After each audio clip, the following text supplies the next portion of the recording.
education is just, I can't begin to tell you how thrilling it is, and how long many of us have been waiting for just such a conversation.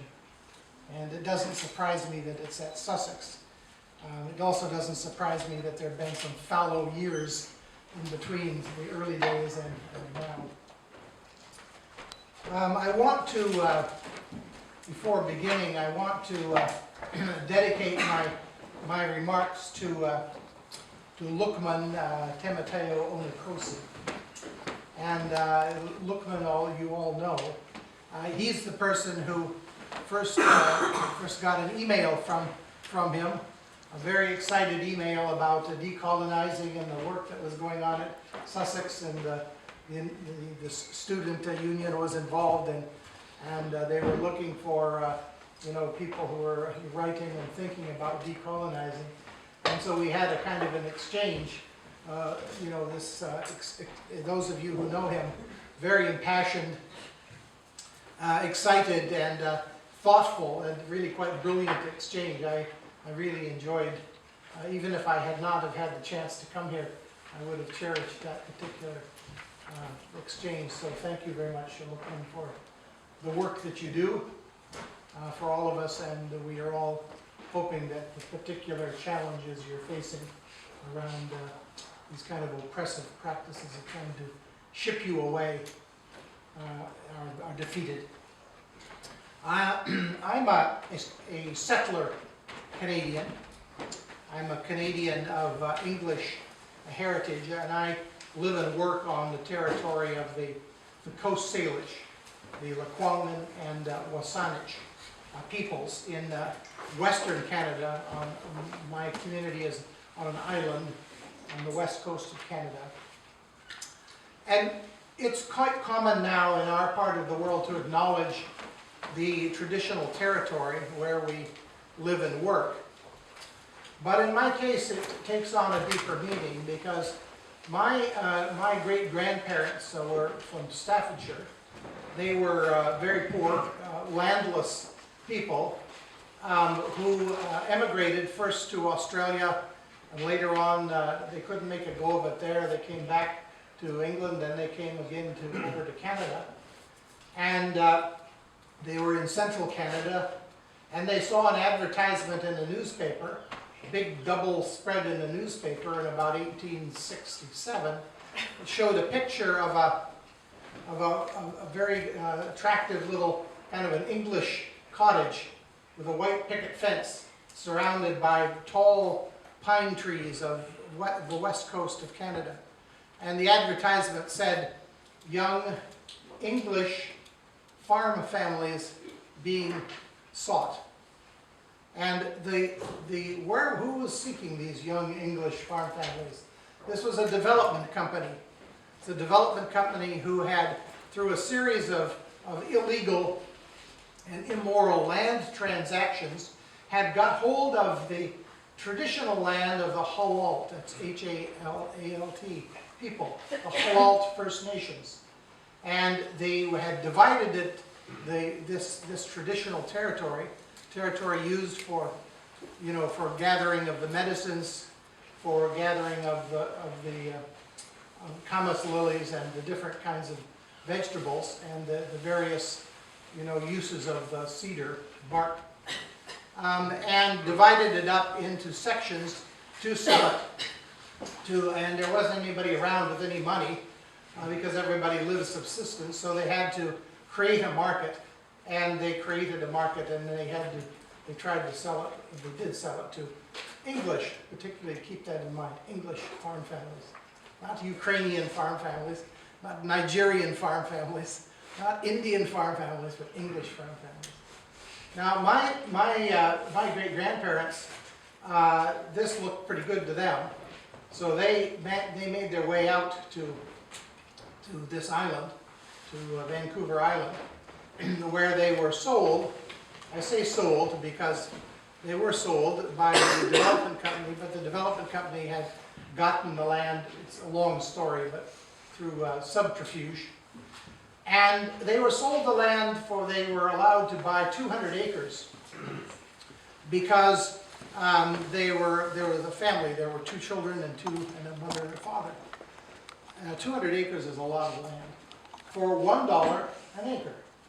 But they were told that that they would have to, once the treaty was established with the Halalt people, whose land it was, they would have to pay another $4 an acre. So the total would have been $5 an acre. That was, by the time they got out there, it was about 1869. This is 2000, what is this, 2016. And there's never been a treaty.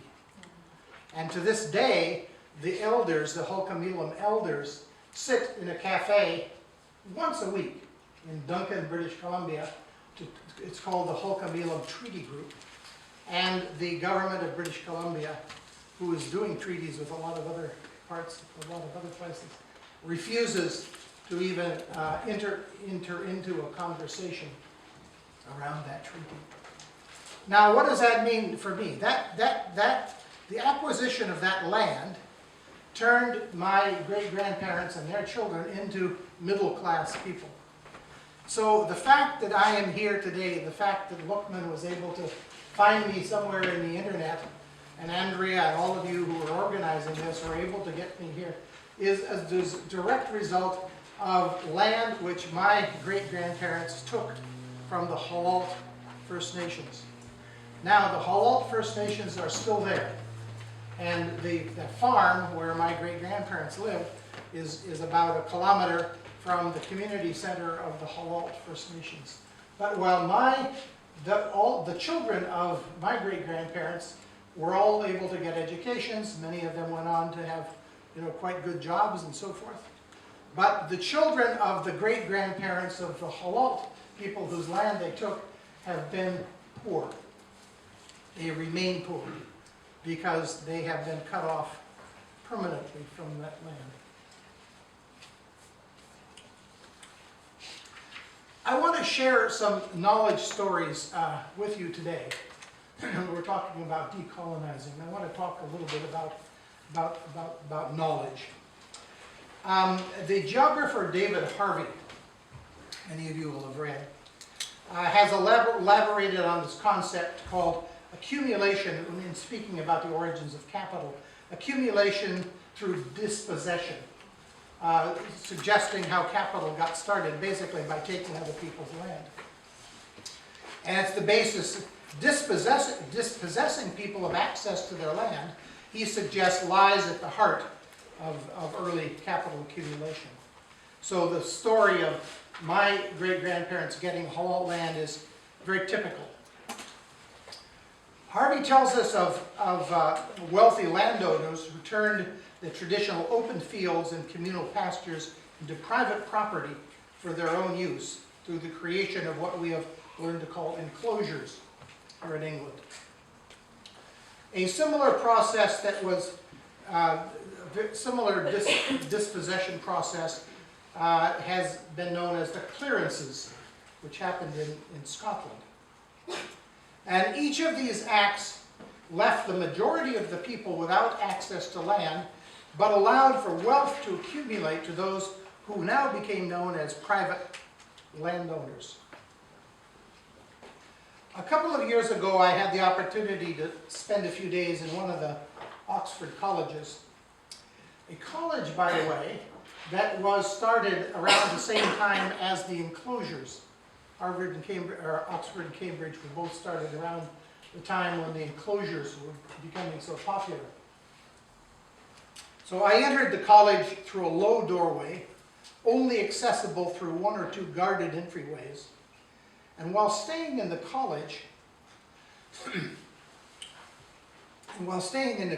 the linkage between the enclosing of previously common land for private purposes and the creation of walled spaces for learning became disturbingly apparent. The act of creating Oxford and the other medieval universities was also an act of enclosing knowledge. Limiting access to knowledge and exerting a form of control over knowledge, providing a means for a small elite to acquire this knowledge for purposes of leadership of a spiritual nature, of a governance nature, of a cultural nature. Those within the walls became knowers. Those outside the walls of these early medieval universities became non-knowers. Knowledge was removed from the land and from the relationships of those sharing the land. The enclosing of the academy dispossessed the vast majority of knowledge keepers, forever relegating their knowledge to witchcraft, tradition, superstition, folkways, or at best some form of common sense. You might have heard this. There's a little piece of doggerel written about Benjamin Jowett, who's a famous master of Balliol College at Oxford. It goes like this. Here I stand, my name is Jowett. There is no knowledge, but I know it. I am the master of this college. What I don't know is not knowledge. These new academies came into being as well at a time when the rise of European science, and through improvements in navigational aid and the wealth generated by the enclosures and by the new exploitation of silver and gold from the pillage of Latin America, the hegemony of mostly white, Eurocentric knowledge began to spread around the world. Just as colonial practices carved up the globe in the 18th and 19th centuries, knowledge, the intellectual energy by which humans operate, became colonized as well. I'll come back to notions of epistemicide, linguicide, and cultural genocide, but I want to go on to a couple of stories that star the character knowledge. In the 1970s, a young Indian academician by the name of Rajesh Tandon, educated in elite universities in India and the US, found himself in deep rural Rajasthan working as a researcher with tribal farmers on rural development issues. He found on every issue of rural development that he encountered that the unschooled women and men in rural Rajasthan were more knowledgeable than he. Not marginally so, but deeply so. So a few years later, when he had the opportunity, he created his own non-governmental research organization that is still today known as PRIA, Society for Participatory Research, with the aim of supporting the development of grassroots knowledge with the urban and rural poor. Also in India in the 1980s, in the state of Gujarat, a knowledge network was created dedicated to countering what people noted as a pernicious culture of knowledge asymmetry. Knowledge asymmetry occurs when the people who provide knowledge do not benefit from the gathering and organizing of that knowledge. Knowledge, they said, has been extracted, documented, without any acknowledgement of the source. The documented knowledge has not been communicated to the knowledge holder for feedback. These practices have not only impoverished the knowledge holders by pushing them further down into the oblivion, but have also hampered the growth of an informal knowledge economy, informal knowledge system that is robust. They call their project the Honeybee Knowledge Network, based on the metaphor of the honeybees, which do two things that scholars often don't do. They collect pollen from the flowers, but without exploiting or hearing a complaint, they connect the flower to flower through the pollination, so that life itself continues.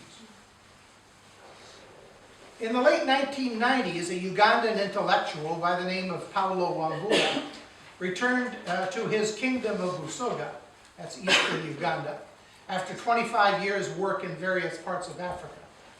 His message to his elders was this: "You sent me out, one of the lesser young people of my generation, to gain Western knowledge and to work in the structures and organizations of the Western world. I've been to their universities, I've worked with their governments, I've created Western-style organizations here in Africa. And now I've come home to share what I have learned. I have come home to tell you that we, We, the children of Busoga Kingdom, the children of Africa, will never realize our full potential as people in our communities and as contributors to the global treasury of knowledge if we continue to depend wholly on the content and ways of knowledge of the European peoples. Our way forward must be linked to the recovery, replenishment, and revitalization of our thousands of years old indigenous knowledge.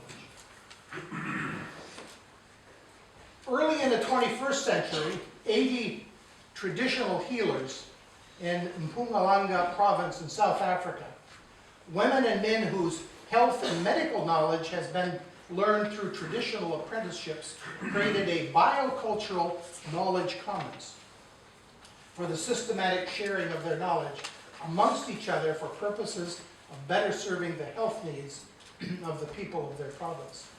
In doing so, they describe knowledge as, quote, an outcome of virtuous relationships with the land, the plants, and the animals. It is not property to be bought and sold. It is simultaneously cultural and spiritual, and its movement and application promotes a kind of virtuous cohesion.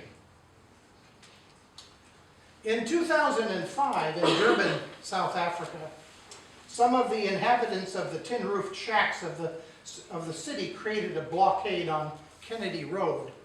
They were blockading Kennedy Road because there was a sale of land originally been promised to the community for low-income housing, was sold to a developer to make a shopping mall.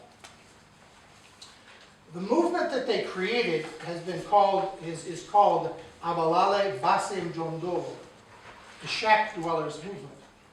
But what's interesting about this movement is that they have created their own University of Abalale Base Mjondolo, a space for the creation of knowledge about survival, hope, and transformation, where the shack dwellers themselves are the scholars, the professors, and the teachers.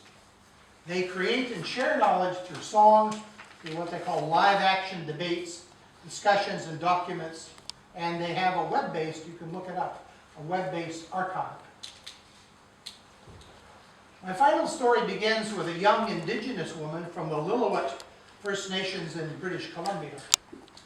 In the 1960s, she was chosen by her community to work as a research guide for a non-indigenous linguist who had expressed an interest in working on the development of an alphabet for the Staklamax language.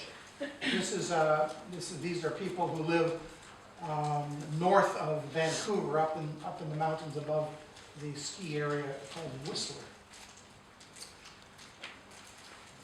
She was successful in working with this linguist, and at the age of 16 developed an alphabet for her people, an alphabet which is still being used today.